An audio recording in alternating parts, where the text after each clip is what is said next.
So yes, this is Paprika from 2006. This is directed by Satoshi Kon, who's a visionary director who's brought us all kinds of crazy stuff over the years. Mm-hmm. And this is one that's always escaped me. It's the only thing I know about it is that it's Satoshi Kon, and that supposedly people say that Christopher Nolan ripped off this movie to make Inception. Oh my God, I was going to bring that up. That's like literally all I know about it. Here we are talking about it, and we have a friend on the back line, Bruce Purkey, who is basically co-sponsored this movie. He wanted us to review it, and we had it on the fan pick wheel for a while. Yes. And I said, F that. Let's get it on the main feeds. Bruce, are you there? Can you hear us? Hear me? Oh, yeah. Loud and clear. There he is. Loud and He's clear, on buddy. the horn. Yeah, that's right. What's up, buddy? We can see him. You see me too. Oh, that's amazing. Doing pretty well. I'm very curious to hear after the fact what you guys think of this movie, because it's a lot. It is. It's bonkers. It's a really weird movie. Why did you want us to review this one specifically? Satoshi Kon is beloved like in anime circles, but I still don't feel like just general movie circles talk about him that much. Yeah. And I know that on our previous incarnation of Cinematics, which was Find Your Film, we did like a whole little mini episode on him, and we did I want to say we did Perfect Blue and Millennium Actress. I think Millennium Actress is probably still my favorite, but I think this one has a lot to talk about, and I feel like I thought it would be a lot of fun to hear you guys talk about this, because Yeah. I've seen it 3 times maybe now, and it's still incomprehensible to me. Still some stuff that is goofy and weird, but I still love a lot of it. Yeah, I think if you haven't seen, have you guys seen Perfect Blue? I mean, you've streamed your stream pick, Tyler. I've seen Perfect Blue. Oh, you have? Okay. I feel like that's probably more of a straight ahead narrative with a little bit of unreliable narrator mixed in. Paprika's like the whole thing. You're like, what? Oh yeah. Are they in a dream still? Are they, they don't That's make the it, question. they don't make it completely clear from the get go, which is pretty cool. Yeah, for Khan, he always is trying to like blend. For what? Like, Sorry. For Satoshi Kon, like I feel like his narrative is always trying to blend reality with not reality. No His Godfather's narratives, like that? I've never seen it. The only IPs that I'm aware of is one, Paprika, we're gonna talk about, and then Perfect Blue, and then also he had his finger in his pot for Paranoia Agent, which was an anime series released in 2004, which I really loved. Oh, okay. Hey, Bruce, did Millennium Actress also have the unreliable narrator sort of thing? Not unreliable narrator, but it's got some time bending stuff going on. So, and it's also got filmmaking aspects too, because I think he seems to be really obsessed with movies as well, like movies, and you see it in here some, you see it a lot in Millennium Actress and also Perfect Blue. So yeah, I really did appreciate the sort of, her talking to him about movies. Do you like movies? And him saying no, and then determining that was all a lie. Yes. I enjoyed that quite a bit. What other filmmakers do you think does that sort of thing? Do you mean Guillermo del Toro a little bit? What, that includes like movies within? Kind of like, movies within movies. I mean, Nolan does that. I feel like with the Prestige and like the whole stage and theatrics, I feel like he kind of does that a little. I would say Ari Aster has adapted that sort of filmmaking style as well. Maybe some of the psycho part of it for sure. Yeah, just like the blending of like reality and like what is real and what's not.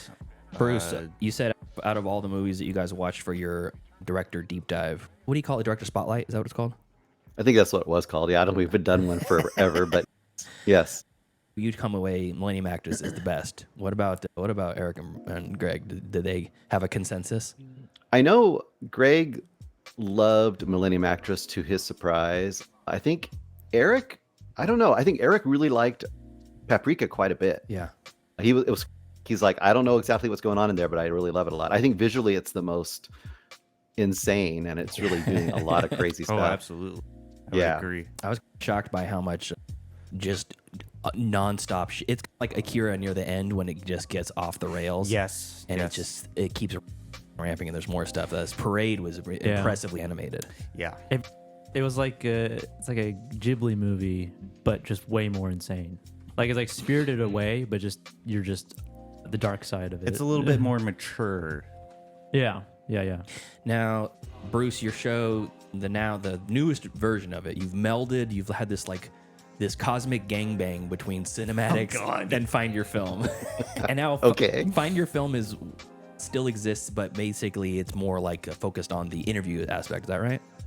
Yeah, and that is dwindling maybe a little bit too. But for now, yes, there's a lot of interviews over there. And then Cinematics, we have our weekly podcast where we do the 3 or 4 to 7 new movies. A lot of times they're about to come out in the theater, or they're in art house theaters, or they're just about to go streaming. So we get a lot of new stuff, and then we usually hit a few older ones too. So And a very active Facebook page as well that we all participate in. Yeah. Yep. Yeah, that's the fun. That's the fun part about all of it is you hit up the Cinematics Facebook group, and I was like upset at myself. I kicked myself because we set up the middle class film class page, and in Facebook world, there's pages and there's groups. Pages only we the creators can post in. Groups everybody can post in. Yeah. So I asked Joel. I was like, hey, post this on the middle class page. He goes, I can't. It's not a group. It's a page. He said, "Go screw." Yeah, he basically said kick rocks. So I'll take it to Cinematics. How about that? But your guys' show now, the Cinematics, has always been focusing new and upcoming movies from mainly stuff that you're not going to see on a billboard. yeah, Yes. lots of indie stuff, lots of indie and weird. I must see an international movie like twice a week. I'm fine with. I'm good with that. So Yeah, I found so many great movies from your guys' show.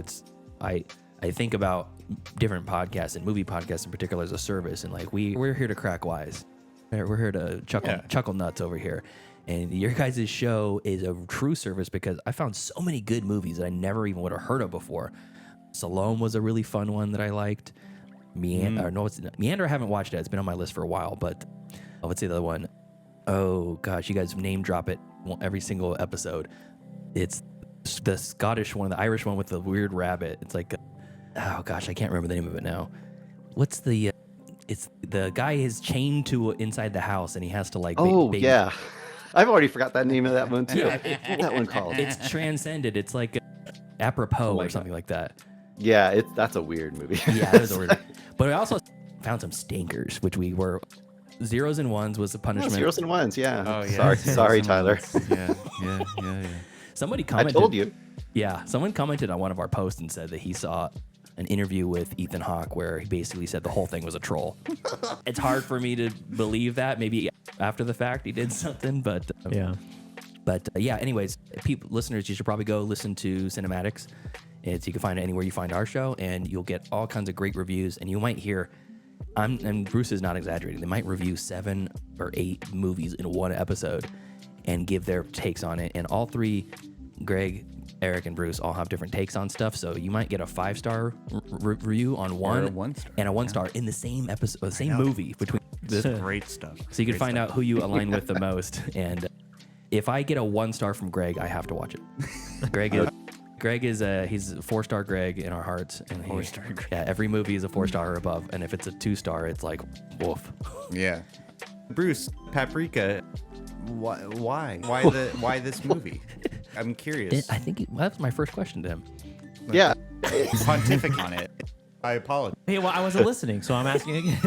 I was listening. I would say, Tyler, you mentioned some of the things that I think are great about Satoshi Kon, and that is that he's this weird combo of, like you said, he's doing things that you see in Studio Ghibli, but you also see this kind of darkness to him, and he's also looking at, in the early thousands especially, he's really looking forward. It might look a little bit dated to some degree now, but I think a lot of it still works. A lot of stuff about fame and a lot of stuff about like online existence and now like what multiple realities and multiverses is like every movie, but the stuff he's doing in Paprika at the time I think was probably pretty weird and strange, and it still is pretty strange in its own way. And just visually, I think because I think he started out as an animator before he was really directing. I think he did animation with a lot of big properties. I'd have to go back and check. But I want to. He might have helped with Akira, and I think he would help something with Ghost in the Shell. I might be wrong about that, but he was an animator first, so you can see that in this. Everything, even though it looks a little rough to some degree by today's standards, part of that is because it's hand drawn. It really feels hand drawn. And some of the stuff you see there is just really fantastic. It says he was a part of the animation department on JoJo's Bizarre Adventure in 1994 as well. Wow. Yes. Way back. Bruce, I figured out the name of that movie is Caveat. Caveat, yes. Caveat. The caveat to that. Caveat. It gets dropped every episode on the Cinematics. Love it. Okay, so before we let you go, Bruce, we're going to get into the review for Paprika. Do you have any recommendations or anything fun? Maybe people that like Paprika might like something new. I know one that I picked up from you specifically that you championed on Cinematics was Belle. Belle, yeah. Belle is great if you want that more traditional style animation for sure. And Wolf Children, of course, was the same director. Yeah. I would also suggest from this year, if you can find it, I don't know if it's, I think you can rent it online. I think you can buy physical copies. I would suggest Unicorn Wars. I have the Blu-ray for that. Yeah, it's that's, fantastic. I've never even if heard you of want that something that's before. hand-drawn, really beautiful at times, and very dark, and very transgressive. Oh, yeah. More teddy bear nudity than you'll probably have ever seen in anything and probably ever will. Teddy bear and nudity. Yes. I see no less than like 10 teddy bear schwanzes Yes. in that. And lots of teddy bear psychotropic drug use too. I don't know. It's an interesting movie for sure. I love that one. That's a good pick. So, okay, listeners, go check out Cinematics. It streams every single week. You can get it on every pod service and join us and Bruce on the Cinematics Facebook group. Yes. There's some gold Right. there. Yeah, there is a golden bar hill. Yes.